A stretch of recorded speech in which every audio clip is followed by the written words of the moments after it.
Praise lord. పరిశుద్ధ గ్రంథంలో రాయబడిన కొన్ని మంచి మాటలు అవేంటో తెలుసుకుందామా? శ్రమలు కలుగుతాయి.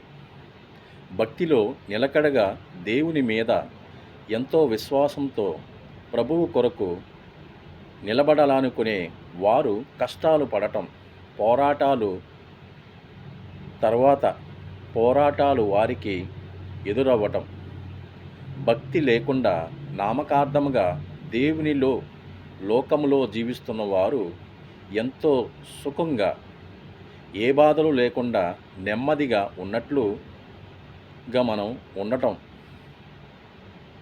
ఈ రెండు సహజంగా మనం చూస్తాం. ఇన్ని చూస్తున్నప్పుడు దేవుడు అన్యాయస్తుడు, దేవుడు తన పిల్లలని పట్టించుకోవట్లేదు అని అందామా? పిల్లలు పట్టించుకోవట్లేదు అని అందామా?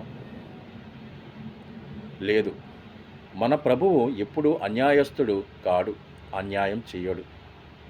ఆయన చేసేది మనకి ఇప్పుడు అర్థం కాకపోవచ్చు, కానీ మెల్లమెల్లగా ఆయన ఎందుకు శ్రమలు అనుమతించాడో మనకే అర్థమవుతుంది.